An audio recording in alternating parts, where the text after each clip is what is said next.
आज आपण शिवाजी विद्यापीठाच्या वेबसाईटवरून फोटोकॉपीचा फॉर्म कसा भरायचा आहे ते या व्हिडिओमध्ये पाहणार आहोत.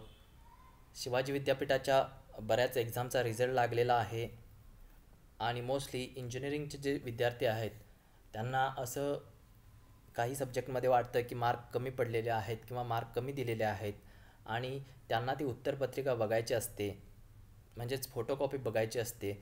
तर ती कशी बघायची आहे किंवा ती कशी मागवायची आहे ते आपण बघूया. तर या वेबसाईटची जी लिंक असेल ती डिस्क्रिप्शनमध्ये दिलेली आहे. डायरेक्ट त्या लिंकवर क्लिक करून या पेजवर येऊ शकता. इथं लॉग इनवर तुमचा PRN नंबर विचारतं. PRN नंबर आणि पासवर्ड.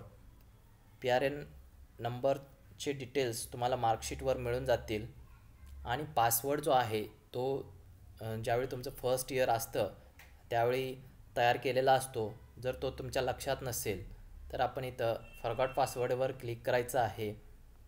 पुन्हा इथं PRN नंबर टाकायचा.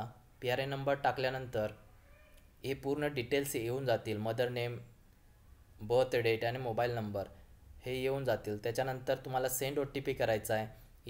इथे जो मोबाईल नंबर दिसेल त्या नंबरला OTP जाईल. तो OTP इथं टाकून घ्यायचा आणि नवीन पासवर्ड इथं सेट करून घ्यायचा. समजा तुम्ही फर्स्ट टाईम रजिस्ट्रेशन केलेलं नसेल किंवा आत्ता फर्स्ट टाईम करणार असाल तर तुम्हाला OTP सेंड करताना इथं एरर येईल की first time user please register first.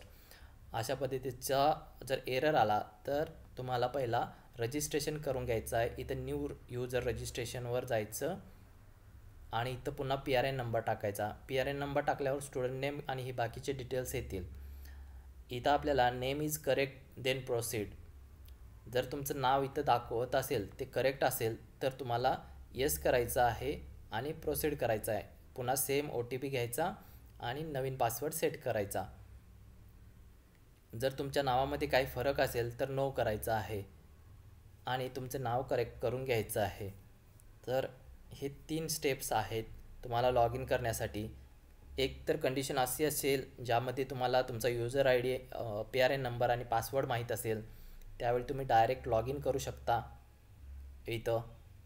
जर समजा तुम्हाला पासवर्ड माहीत नसेल तर फॉरगॉट पासवर्डवर जायचं आहे आणि जर तुम्ही पहिल्यांदाच रजिस्टर करत असाल तर न्यू यूजर रजिस्ट्रेशनवर क्लिक करायचं आहे. आता लॉग इन केल्यानंतर तुम्हाला इथं फोटोकॉपी, उत्तरपत्रिकेचा छायांकित प्रती या ठिकाणी वरती तुम्हाला विद्यार्थ्याचे पूर्ण डिटेल्स दिसणार आहेत.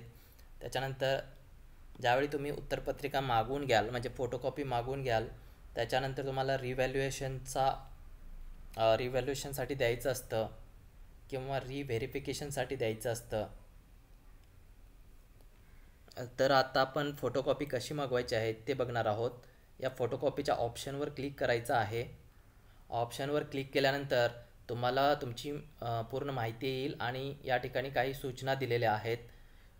त्यामध्ये असं म्हटलं आहे की संबंधित परीक्षेचा निकाल संकेतस्थळावर प्रसिद्ध झालेल्या दिनांकापासून 15 दिवसाच्या आत विद्यार्थ्यांनी फोटोकॉपीसाठी ऑनलाईन पद्धतीने अर्ज करायचा आहे. म्हणजे हा अर्ज कधी करू शकतो? रिझल्ट लागल्यानंतर ज्यावेळी तुम्हाला सॉफ्ट कॉपी मिळते, ऑनलाईन रिझल्ट लागतो त्या दिवसापासून 15 दिवसाच्या आत तुम्हाला ही फोटोकॉपी मागवायची आहे. त्याच्यासाठी 150 रुपये चार्जेस आहेत एका विषयाला.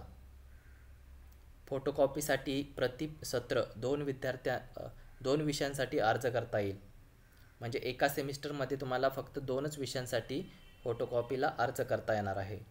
त्याच्यानंतर विद्यार्थ्यांनी अर्जामध्ये दिलेली माहिती तसेच पूर्ण पत्ता, पिनकोड यासारखी अर्जाच्या कोणत्याही प्रकारे दखल घेतली जाणार नाही याची कृपया नोंद घ्यावी. म्हणजे ही सर्व माहिती तुम्ही करेक्ट भरली पाहिजे असं म्हटलेलं आहे. एकदा भरलेल्या अर्जामध्ये कोणत्याही प्रकारची दुरुस्ती करता येणार नाही. फोटोकॉपी अर्जासोबत मार्कलिस्ट छायांकित प्रत जोडणे आवश्यक आहे. आता हे जे आहे ते इंजिनिअरिंगसाठी लागू नाही आहे.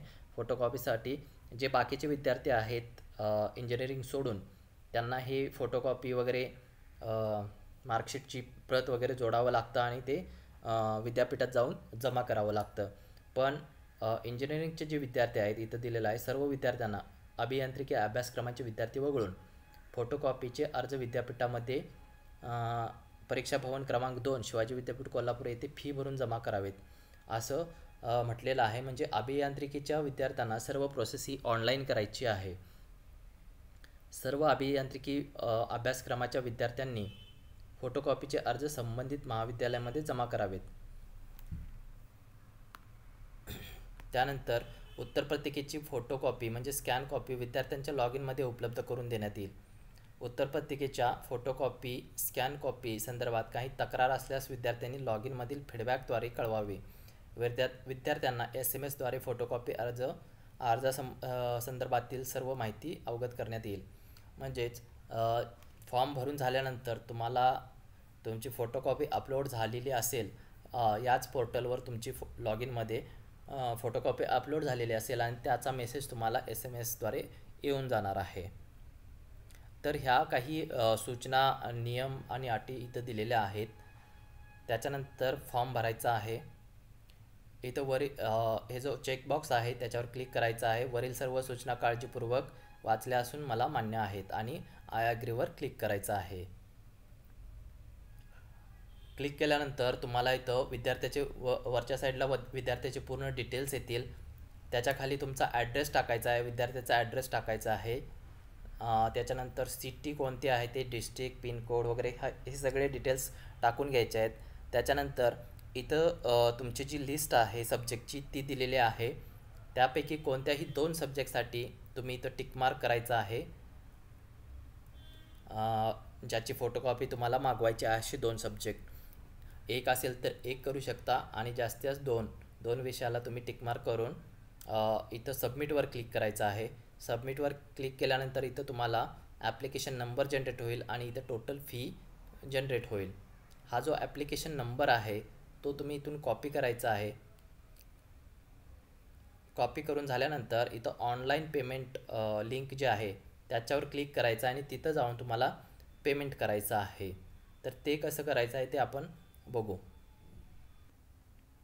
ॲप्लिकेशन नंबर जनरेट झाल्यानंतर आपल्याला इथं 3 ऑप्शन येतील ॲप्लिकेशन टाईपमध्ये. त्याच्यात व्हेरिफिकेशन, फोटोकॉपी आणि रिव्हॅल्युएशन. तर आपण पहिल्यांदा फोटोकॉपी मागवणार आहोत, त्यामुळे इथं फोटोकॉपी सिलेक्ट करायचा आहे आणि जो आपण ॲप्लिकेशन नंबर कॉपी केलेला आहे तो इथं पेस्ट करून घ्यायचा आहे आणि इथं व्ह्यू डाटावर क्लिक करायचं. व्ह्यू डाटावर क्लिक केल्यानंतर इथं ॲप्लिकेशन नंबर, PRN नंबर आणि स्टुडंट नेम, कोर्स नेम आणि टोटल फी.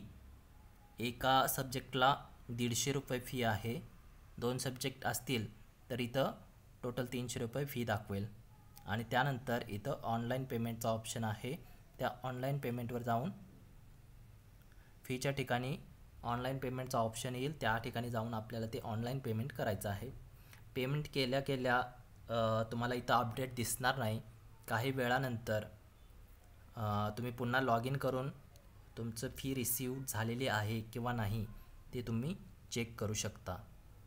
तर पुढील व्हिडिओमध्ये आपण पाहणार आहोत फोटोकॉपी कुठे येते आणि त्याचा पुढे आपल्याला काय प्रोसेस करायची आहे.